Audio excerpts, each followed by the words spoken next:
হুজাইত পুৱাই এটা মৃতদেহ উদ্ধাৰ হুজাই ফকীৰা বস্তিত অন্য এটা স্থানৰ পৰা গৈ অন্য এটা স্থানৰ ঘৰৰ বাৰান্দাত চিপ লৈ থকাৰ অৱস্থাত প্ৰত্যক্ষ কৰে ঘৰৰ গৰাকীয়ে অৰ্থাৎ লোকজনৰ ঘৰ হুজাই তেলিবস্তিৰ কিন্তু চিপ লৈছে ফকীৰা বস্তিত উল্লেখযোগ্য যে পৰিয়ালৰ লোকৰ গুৰুত্বৰ অভিযোগ এয়া লামডিঙৰ পৰা কোনো অজ্ঞাত লোকে ফোনযোগে দাবী ধমকি দিছিল বিভীষণ দাসক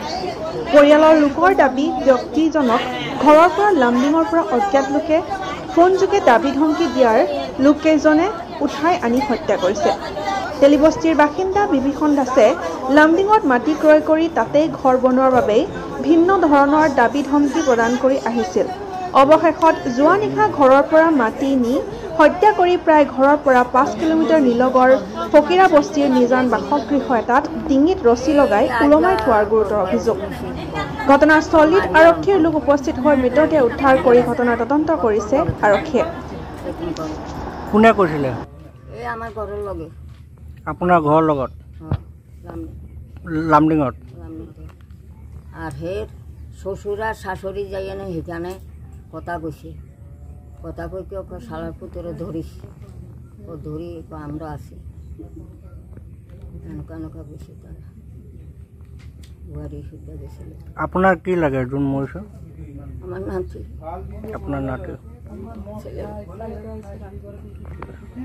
কওকচোন আপুনি কি চাইছিলে কি হয়েছিল কওকচোন ঘটনাটো ঘটনাটা হয়েছে কি জানেন আমি এখানে ফাঁসি জাল বসাইছি ওই যে ফাঁসি জাল এখনো আছে চেপা বসাইছি তো আমি ব্যাগটা লইয়া আমি এই বাড়িতে আইছি আমার পুরান বাড়ি একটা আছে হ্যাঁ এই বাড়িতে আইয়া দেখি এই মুখটুক দিলাম আর কি মুখটুক দিয়া এখানে আসি দেখি ঘরের দরজাটা এতটুকু খোলা আছে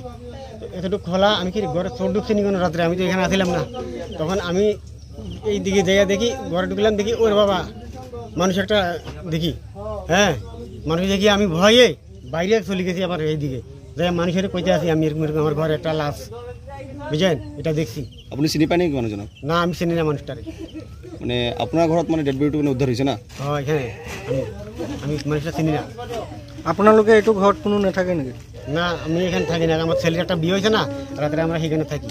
দিনে থাকি রাত্রে সেখানে থাকি জায়গাখনৰ নাম হ্যাঁ জায়গাখনৰ নাম জায়গাখনেৰ নাম এটা